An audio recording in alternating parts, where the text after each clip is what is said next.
Let me just record it. So thanks for coming today, Leon. It's great having you here. And so, I know that, and I appreciate you coming late notice. One of the speaker that was going to come here today, unfortunately ended up having a personal emergency, so he had to take off and wasn't able to do it. So I appreciate you filling in and helping us out here, but let's talk about it. So let's talk about, what's happening in the startup world today. What do you see? What kind of changes do you see this year from last year? Now, there's a lot of talk about generative AI and some of the things that are taking place, but what's really happening? It's become more tough to raise money and to make business. Because there is some integration between what happens in the venture capital and even equity investment, equity fund market. All layoffs, what happened before, all the lag, economical lag indicators. So altogether, just create some huge mess. I would say operational mess. It's not strategic mess, because strategically we understand where we're going. We understand that we will get to the growing, we will have sustainable growth. But currently on operational level, there is a huge mess. And I don't know. I raised my first $1 million exactly in the middle of crisis 2008, 2009. And I remember how it's difficult. And today I think it's much more difficult because of all these mess. It was everything understandable was 15 years ago. Today I don't know where to go. So people send note takers to the meeting. So I don't know what will happen. You're right about it. It's a lot different than it was before, that's for sure. And this thing, note takers to me. Hi, Dave. Good to have you here today. Hi. The interesting part though, Leon, what I'm seeing is these family offices are incredibly aggressive right now. I will say it, they're up because I'm hanging around with them. They're investing in the companies that we're working with, and they're really aggressive, right? So it's interesting, but because when you deal with a family that's got 4 or 5 generations where they've been building wealth, right?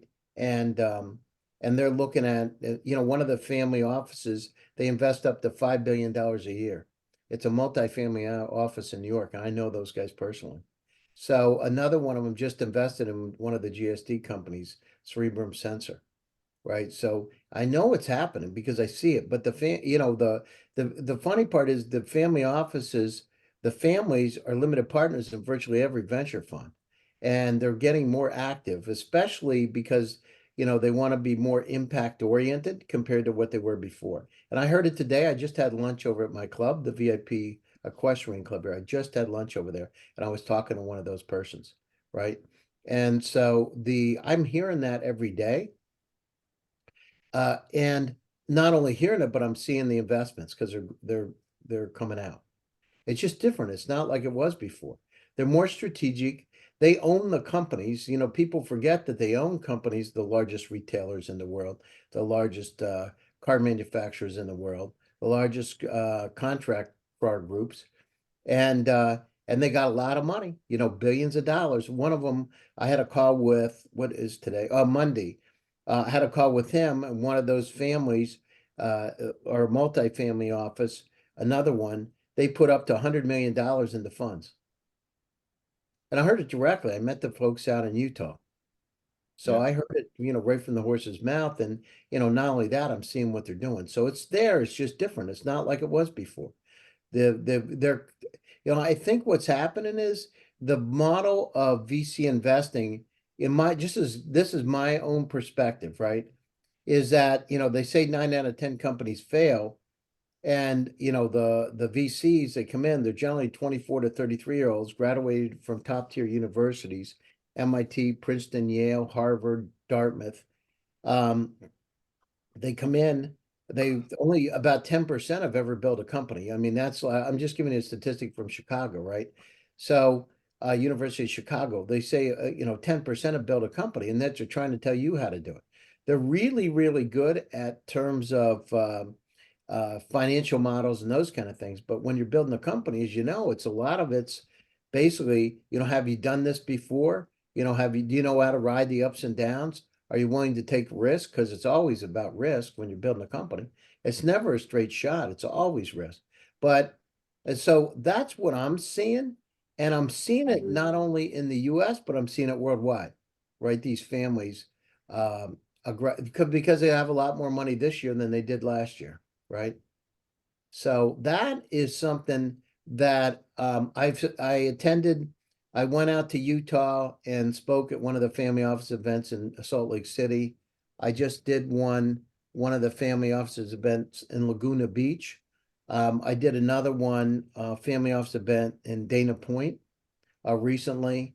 And I don't know, it's just, and I'm talking to, yesterday I interviewed Brian Flynn, who owns the largest airline in Mexico, Volaris. So if you look on GSD Presents, he and I went out to Utah together. And Brian, if Brian sees us, hey Brian, how you doing?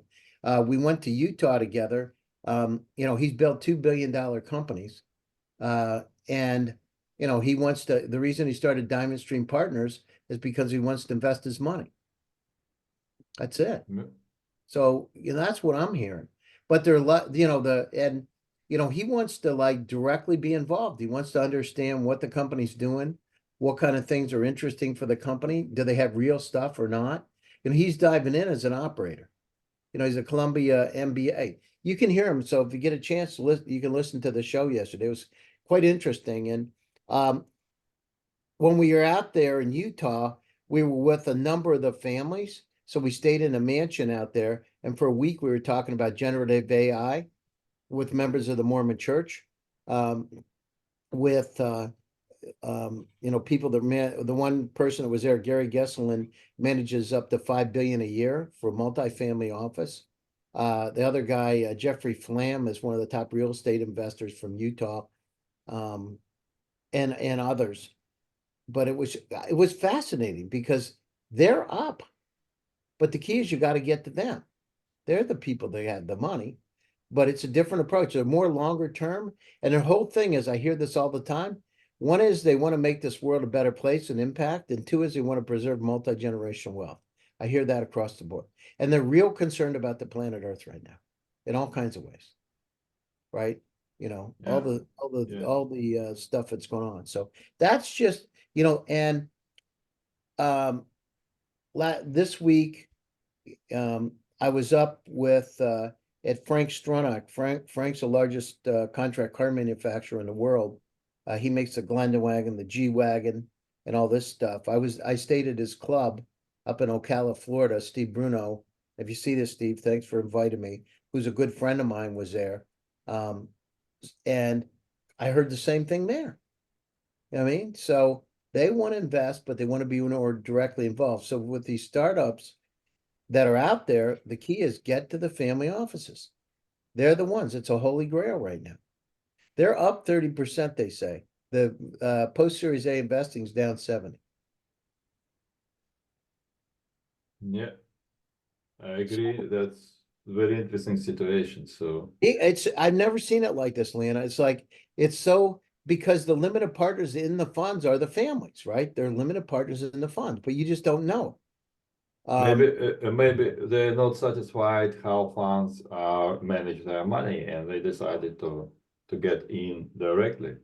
I think so. They just want to be, like the Rockefeller family. I was told there's like 5 generations of Rockefellers, and I believe this is the first generation they're allowed to test their trust. Right? There's like 175 members of the Rockefeller family. And so now they're going to be becoming more, instead of they had the Venrock, which is the venture arm of the Rockefeller family before, where they had other managers, but it's just interesting. So anyhow, so there is light at the end of the tunnel, and they're extremely interested in generative AI. That I can tell you. So every one of the families that I've talked to has had an incredible interest.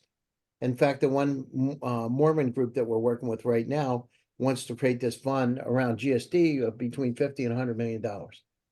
Wow. Right, to support Amazing. that. So that's one family.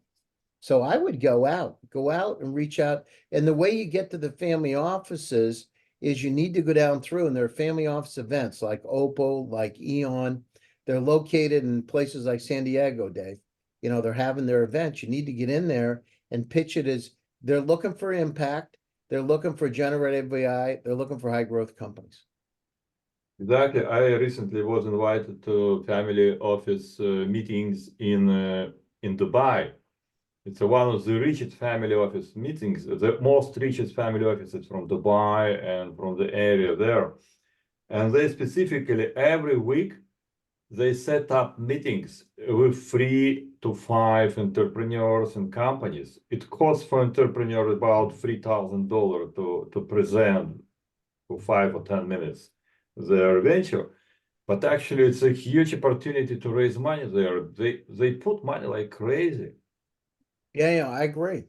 You know, the thing is with so here's the way it works. The way the family offices work, so there'll be these family office events. You're right, they charge you a lot of money.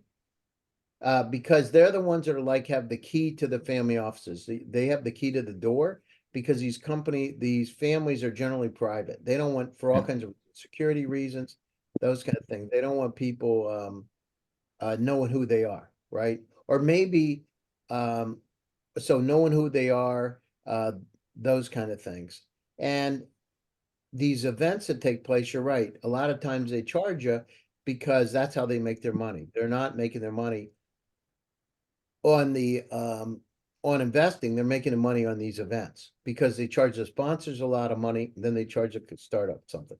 Also, they filter out some startups which are not so good and not committed. Exactly. Yeah, I mean that's the other thing is, you know, you got to have, you know, the thing is, do they really have skin in the game? Are they going to take it seriously or not? Yes, exactly.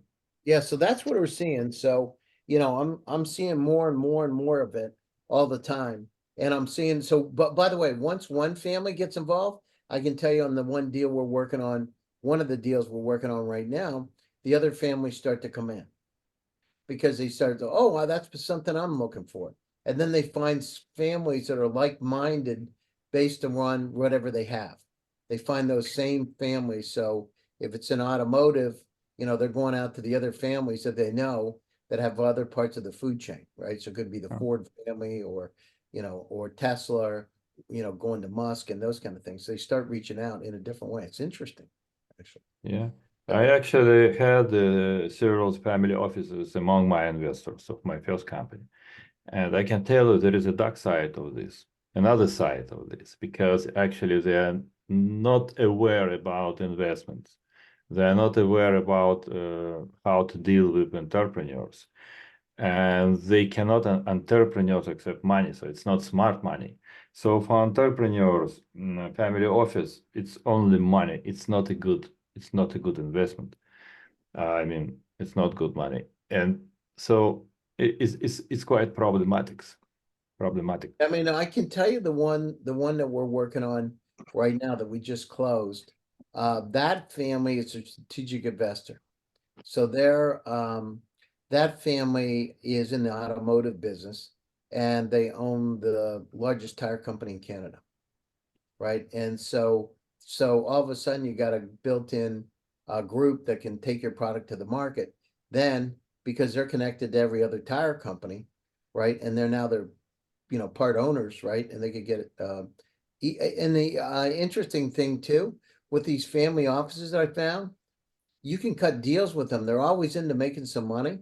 So you can work all kinds of different deals with them that you wouldn't think they would be interested in, right? Even if they got $1 billion, if they can put another 50,000 or 100,000 in their pocket, it's a big deal, right? So if Yeah. you get them in somehow to use their connections to get the other strategic partners, they'll do it. It's You just it's know, yeah, so not so long time ago, maybe 15 years, corporation started to build their corporate venture funds. And maybe we experience the same with family offices. Yeah, I mean I think they're frustrated with the returns from some of these VCs because they see, you know, I mean, when you go into the VC meetings, the average VC they say spends about 2.6 hours with you before they decide to invest, and across the board, right? That's it. And so, they say it's about getting married, right? So you get married to somebody for 7 years, but I don't know about you, but dating for 2.6 hours doesn't sound like that's the smartest thing to do. You know what I mean? I mean, Right. I grew up on a farm, and these are like, I don't think I'd be doing it. And so their model's kind of flawed. And then the other thing is, you're with them 7 years, but you get people that have never built companies. At least the families have strategic value because they have contacts. The contacts are the most important, right? So once you have your story built and you can tell the story, it's who can get you in front of the contacts that has trust and credibility. That's what I'd be looking for, because that cuts through a lot of BS, especially, if your family has, $20 billion. It's easier to get up and say, listen, let me tell you a little bit about this company I have, the Safe Steps or P3ID. Let me tell you a little bit about it because I know it. I invested in it. They're going to say, okay, let me take a look at it. Yeah, it's interesting. So, and then, in Silicon Valley, I was just there last week and I'll be there again next week. I do see a glimmer of hope with some of the VCs. So in terms of investing, I'm starting to see that kind of the sun starting to shine in some of those opportunities. I see it there. And in Silicon Valley, a lot of times you see it first, right?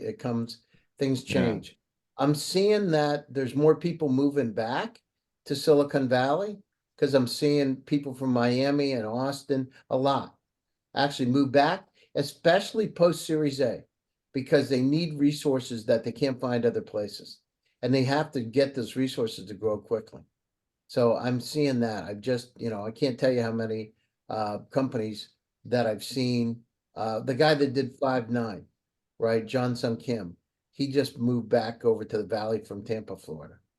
Another one of the companies that I know from Miami just moved out. Another one of the Austin companies just went out. So they're coming. It's interesting, but generally post Series A because they're at a point where they need those kind of resources. It's hard to find in other places, and they need access to the capital, right? Yeah, Even to for start, early stage companies, it's very difficult today. It's a very difficult time for early stage. it is if you don't have revenue, right? Yeah. Unless you have angels or super angels that are willing to give you a shot because they like it. I know somebody that put $2 million into a company. I personally know the deal, right? And he put $2 million in the company just because he's got a whole lot of money, and he happens to know the person personally. And he put 2 million. It's like a leap of faith, but for him, it was nothing. When you got $5 billion, it's not a lot of money. But for the startup, it was a huge deal, right? So Yeah. those kind of I saw one of them down here in Florida, this ultra rich woman. We were at lunch and she agreed to do a $50 million investment in this guy's company. I was right there. I heard it. And so she agreed to do that investment and they closed the deal right on the spot. And she knows them, right? They're friends, but she agreed to do this deal. Of course, this one thing is not like she's going to give it to you for free. She wants something out of it, but she was willing to cut the deal right at the table. Yeah, Huge. I had such experience when one investor invested about $1 million after half of our meetings. There you go. See? Yeah, So I but had I had you it. gotta get out to them. How you making out, Dave? How's everything going for you? We're building the traction we need. So things are going, we're launching our two pilots, school districts, one in Georgia and one in San Diego. And we have a 5-year contract with our friends at the Ho Chunk. Oh, So that's congratulations, man. You got the contract put together. yeah, the contract's put Amazing. together.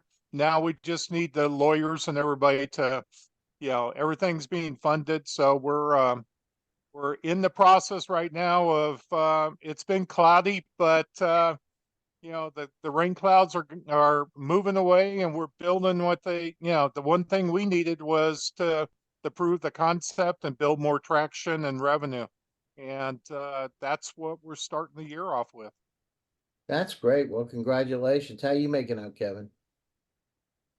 Pretty good, Gary. Nice to see you. Yeah, same thing kind of with Dave. You know, we went out with the first round of our MVP product and we collected a lot of good feedback. Now we've been doing the next round of kind of enhancements based on the customer feedback. And now we've got something really good that for financial services and these OEM partners I've been working with. So this summertime, you're going to see a lot of activity for us. No, that's great.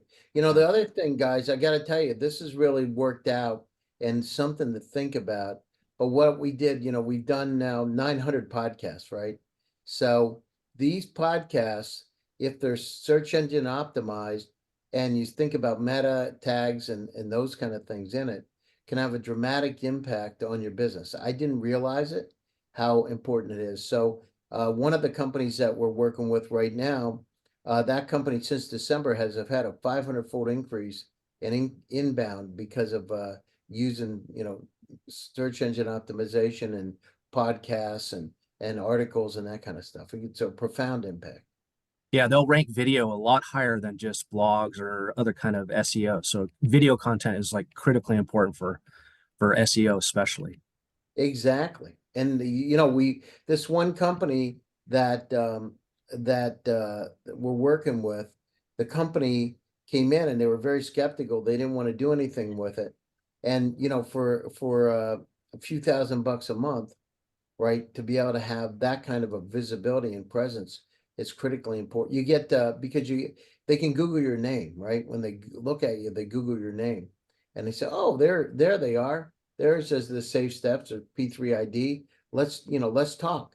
So one of the companies we have in GSD right now, Runday, right? So you remember Runday, right? So we started doing the videos with him. We started to go down through and do a lot of articles and those kind of things, and profound impact, right? In a very short period of time. So just, you know, there's tools, you know, ChatGPT and all that out there.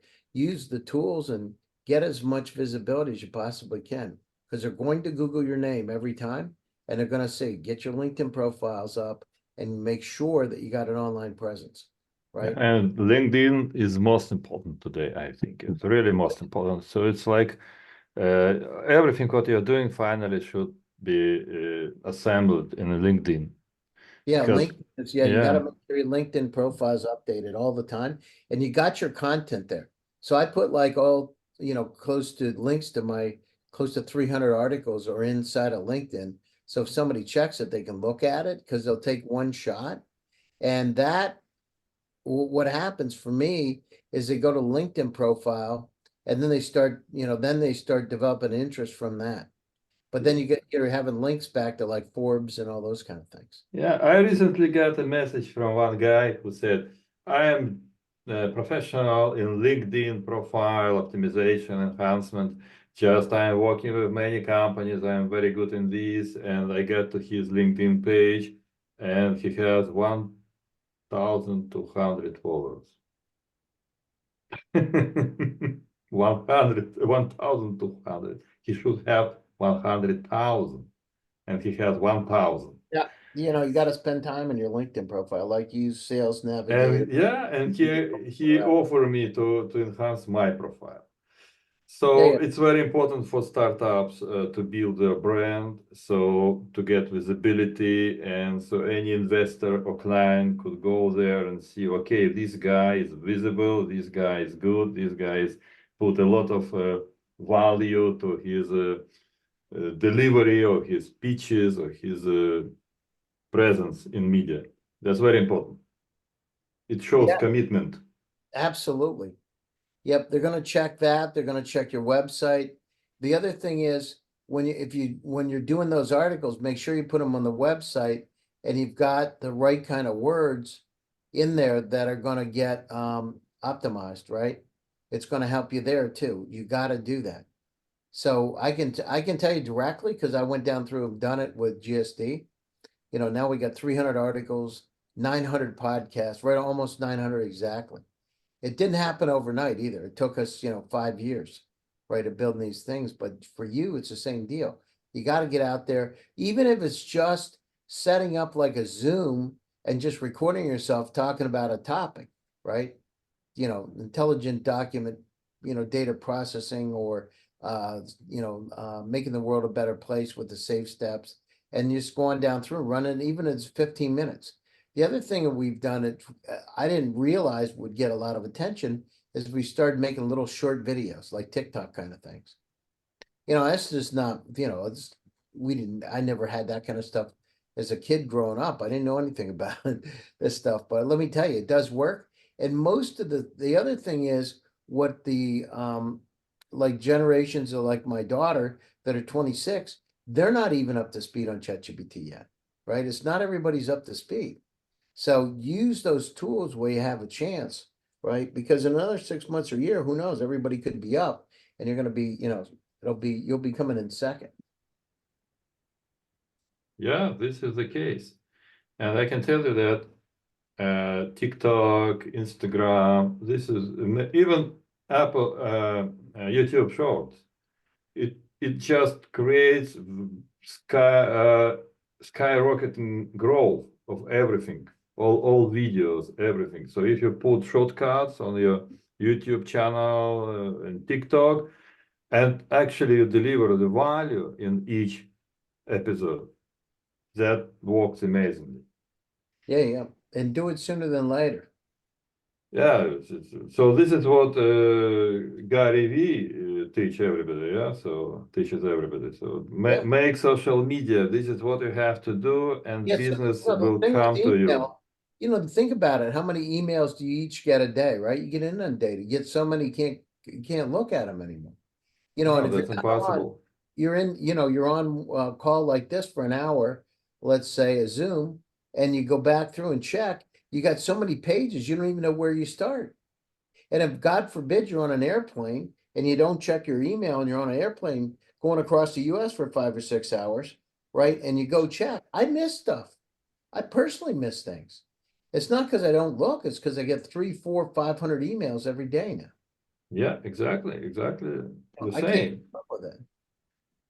And even most important that, for example, if I'm an investor, I'm looking for a very active guy. So definitely I'm looking for his presence in social media. It means he has a lot of connections, and business is all about connections. So if you cannot show me your connections, how can I give you money? Because you will not be effective. Exactly. Well, we're talking about, Peter, is the social media stuff. Hey, how you doing? Social media stuff. Hi. Yeah, so Peter, you sold your company, right? Yeah, I did.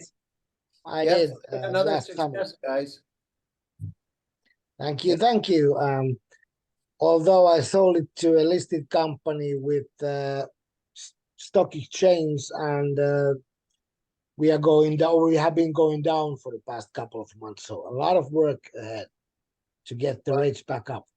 Yeah, no, you got, that's part of this life, right? Ups and downs. It is. It is. It is. Let me tell you a little story. I'll tell you a real story. This is my Israeli story. So when I was on the original management team at Click Software as a 5th employee, and we were called Intelligent Electronics. I mean, we're nothing.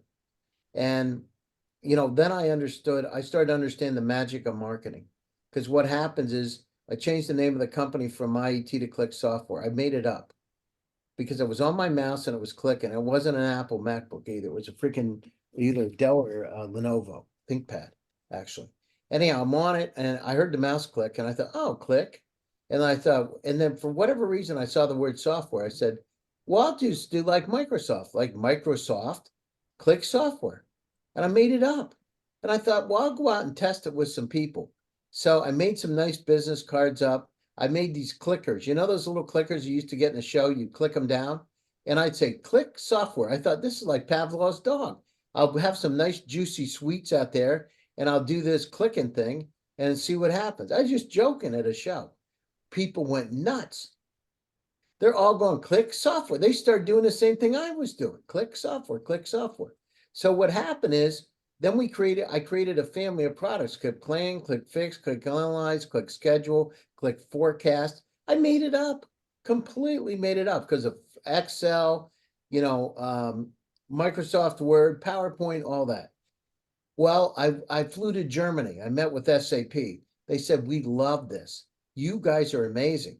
And I'm thinking to myself, man, if they only knew like the real deal here with this thing, we're not a huge company, you know. And I went over there and I cut a deal with SAP, and the marketing part of it works so effectively that we were able to do a NASDAQ IPO.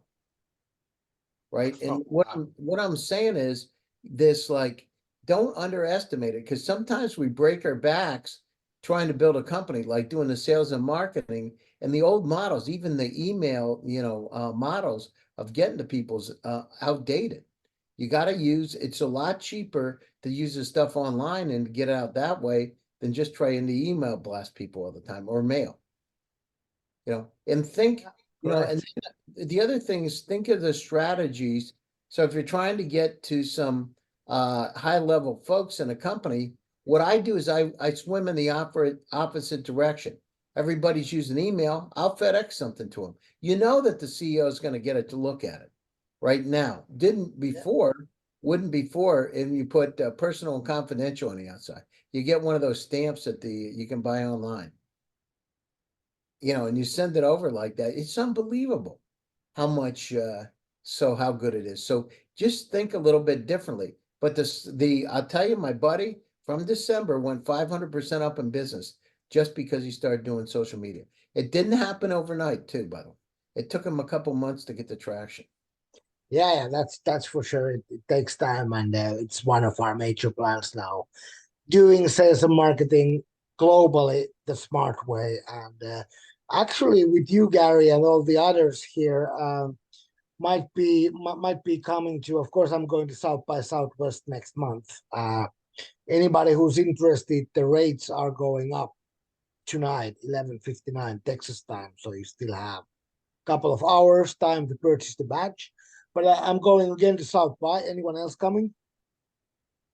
I'm not, I have so many speaking engagements now. I'm like, I'm going to London, I'm going to Lisbon, London, Lisbon, and I think Riyadh.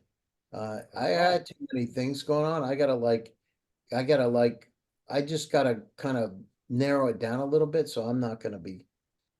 Everybody should come to South by Southwest. It's awesome. Awesome place in Austin, Texas. Awesome event, awesome people, and also awesome Nordics 2050 event that we are. I'm co-hosting an event there with the Nordic Innovation House, Silicon Valley. Oh, that's great. But I'll try again to be in the Bay Area right after South by. There's the GDC conference, but I want to get some business done with Kaiser Permanente. Oh, that's great. I need to figure out, with you and everyone else, please give us some hints how to get to Kaiser. I met their innovation team once in a set meeting. They love what we do, but we didn't have enough power to invest into them. We need to bring them demos. So yeah. I was working for some time with Kaiser Permanente. It's very difficult to get in because they are big. They have huge ambitions.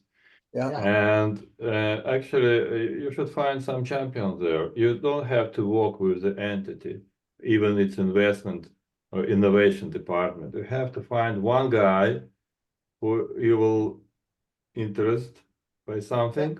Yeah. And this is only way to get into the big company. Otherwise, it's impossible.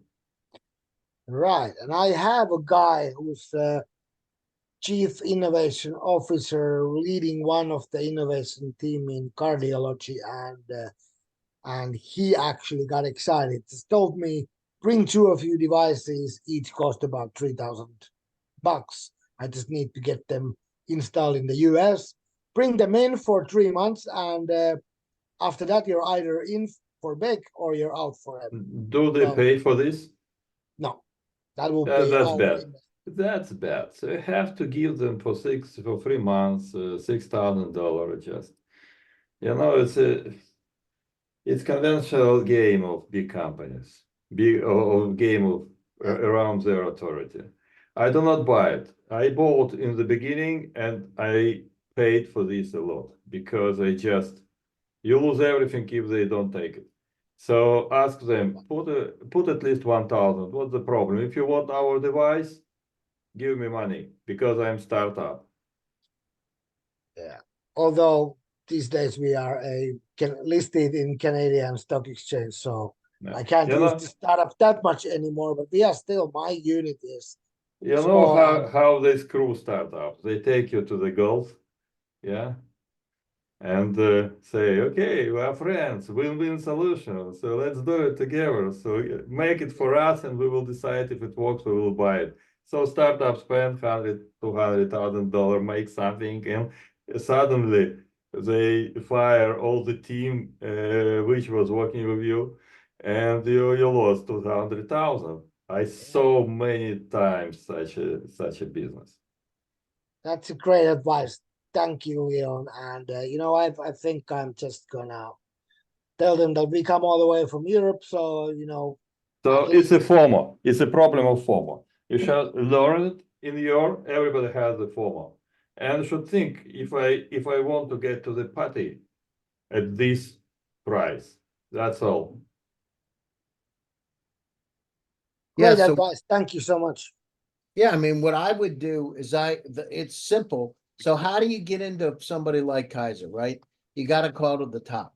You find out who the CEO of Kaiser graduated from Oglethorpe University and I think Wichita University. So I would go down through and start researching him and figure out who's the highest level person that you could get to, and then develop a contact with that person. That's a good idea. That's a You good got to go to idea. the top down with those kind of companies. Yeah, That's yeah, how. that's how you hack things. That's a really good Yeah, advice. there is Yeah, yeah. sometimes there is some problem with top down, because usually in a top down path there is some blocker in the middle. Yeah, you gotta like. So it's you better gotta- to go down to top, So Yeah, it's actually I don't agree with you, Leon. Here's the reason why. yeah. Let me tell you what happens, and I can tell you. There's a book called "Selling to the Top" by David Peoples, right? And I can tell you as a psychologist. Here's the deal: the problem is if I come down as a CEO and I tell you to do something, the likelihood you're going to tell me not to do it, that I'm not going to do it, is really low, right?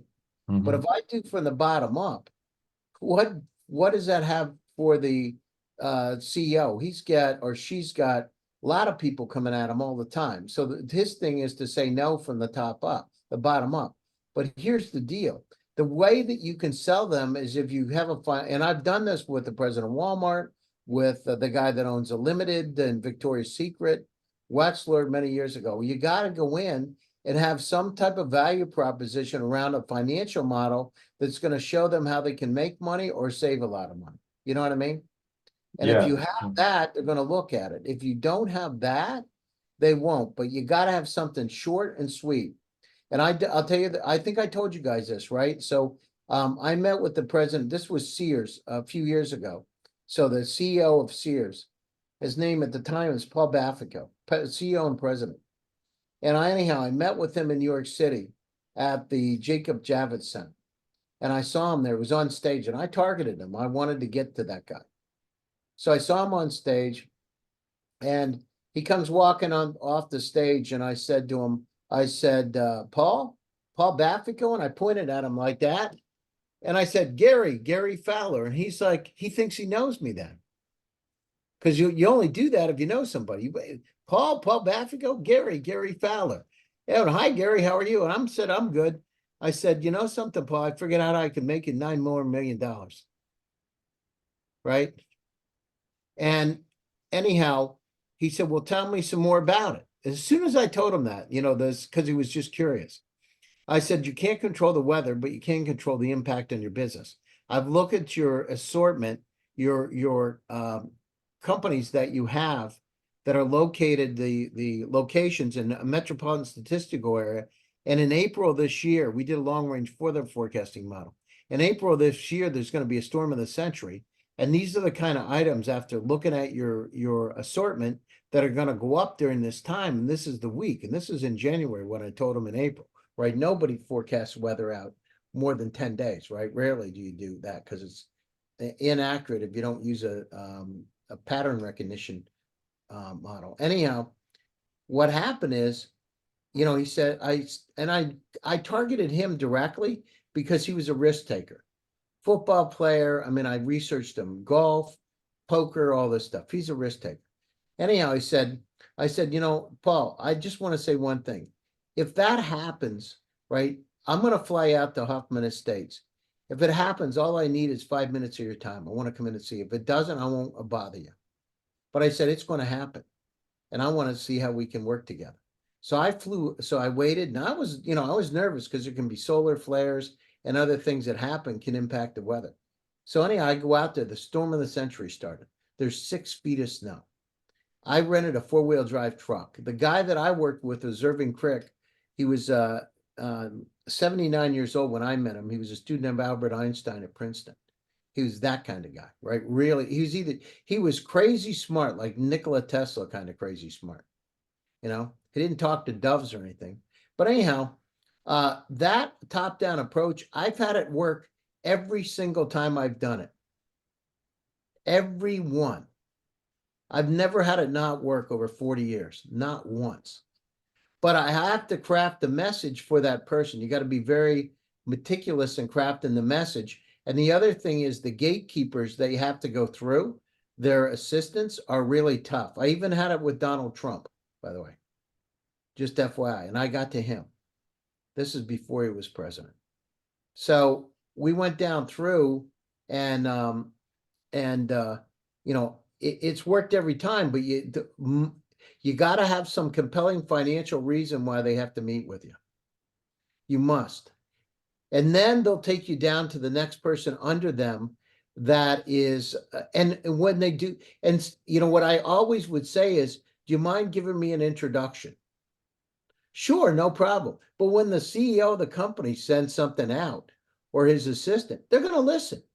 I'm not saying you're going to have success once you go down, but the probability goes way up because it's from top down and it's hard to say no to the CEO.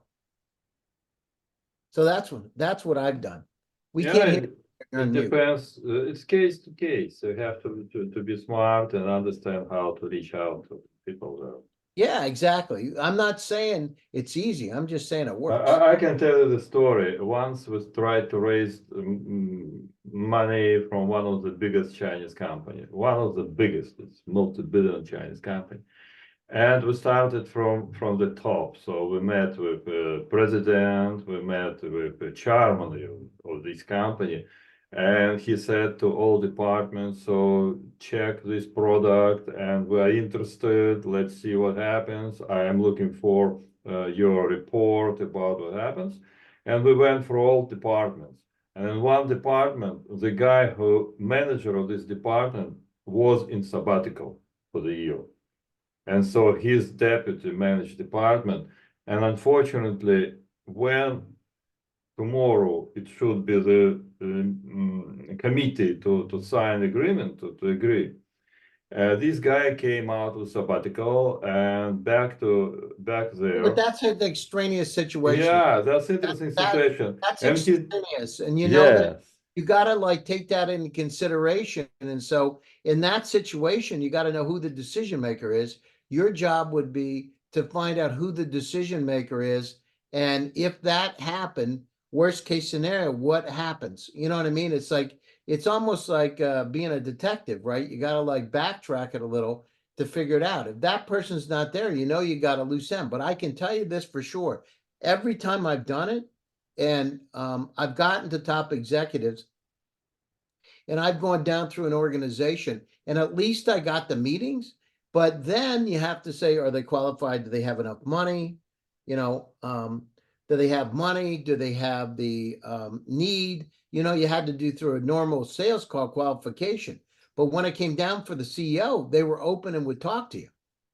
You know, Walmart, I did it. So I went to the president of Walmart, David Glass. I did it again with him. David Glass introduced me to the Randy Mott, who had gone to who went over to Dell later, but he was the head of information systems at Dell or at Walmart. And I told him, I came down from David Glass. He said, oh, no, let me take it. If David likes it, I'll like it. And it was like, I didn't have to sell him. I did it at HRB Systems, Raytheon, same thing, right? You know, just go to the top, whatever it is. It's hard to say no when somebody's under you. Read the book Selling to the Top by David Peoples. Yeah, I definitely will read that because when I seem to have a personal problem, I do the same thing that you, Gary. I call to the top. And Yeah. I tell them what my problem is, and I tell them that I know that you are not fully, or it's not your main job to be responsible for my problem. But I want you to know that Yeah, but this it's is not what what you to know. You got to show him or her the financial benefit. That's it. It's very simple. exactly, yeah. You But got to then just say, listen, we can impact your business $50 million over 2 years. And this is, and then give them the details yeah. of it, right? But what has happened to me already couple of times, 2, 3 times, is that I become friends with that CEO and even with their management team people, and we do things together. Like they ask us to be participate at their trade show booths. We save loads of money, but it's really hard to get back to business. Well, And you got you. The thing is, you know, what I do is I try not to cross a line too much. I'm always keeping on a business situation. You have, you know, if you have a tendency to create friendships, it's one thing with them. But remember, it's about business, right? And that's true. so you always want to keep it on this edge of business. And you know, I try so I don't drink a lot with them. I have fun, even with the Koreans. I went out with top Korean government officials. What day was it? Monday of this week. And I was I went to Orlando with them, and I was with Ocala with the guy from Magna, right? And it just works. It works every time. It's hard to say no. You can't say no to somebody but you gotta like read them when you go in there to figure out what they want, and not like to be too friendly. Let's go have a drink. Let's talk. It's about business. How can I help you make more money?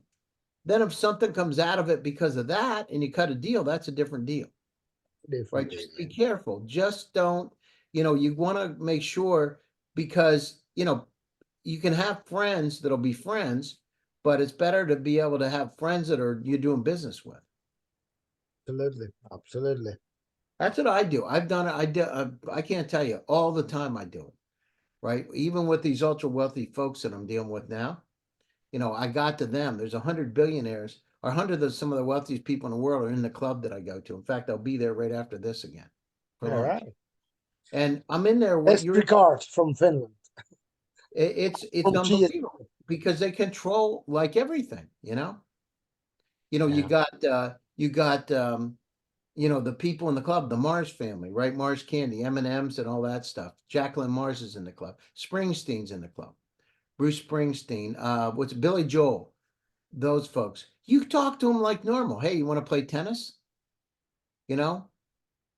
Or you find out the kind of things they want. The other thing is look at the kind of things that they want and have. Look at their Facebook profiles and figure out what kind of things they like and need. You guys got to do your due diligence.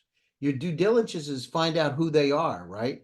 What trip you keep going on and off, Peter. For some reason, you're flicking on and off. Yeah, he's mute. Yeah, hold on a second. You keep going on and off. Yeah, my mobile network seems to be really bad. Oh, okay.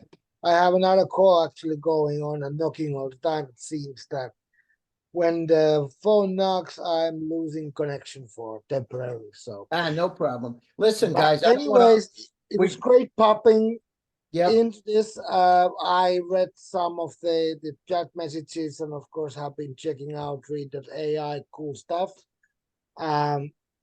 Also want to thank everyone. Some of you might be in this audience who gave me a lot of advice and mostly thumbs up when we started a major cooperation with IBM Watson X instead of the usual suspects, OpenAI or Google, on our AI journey. And it seems that we are getting a lot out of the Watson X work we do with IBM. We love hearing that, Peter. You know, you're doing a great job. You know, it's about like with all of you here. Listen, you know, it's not about the negative stuff. Look for the positive, right? Go out and look for the opportunities. People say they're, Always. and listen, one of the companies is raising $100 million in GSD right now. One of them, Wow. last round was 24.8. Seriously. So if they can do it, you can do it too. Just use the tools wisely. Anyhow, listen, Leon, thanks for pinch hitting today and coming in. It's really appreciated. I know we spent a little bit more time. I love you guys, and I want you to be successful. You need to go out there and get them and get shit done. So it's good seeing you, Dave. I'm glad you're around. Kevin, it's good to see you. Peter, Always. catch Great. here somewhere. But go out there and get them, man. It ain't about, it's not the person that gets knocked down. Remember, it's a person that gets back up. Yeah. Awesome. Hey, hope to see many of you at South by South. All right, West take again. Thank And, you. Take care. let's get you done. Bye-bye. Bye. Bye. Thanks. Bye.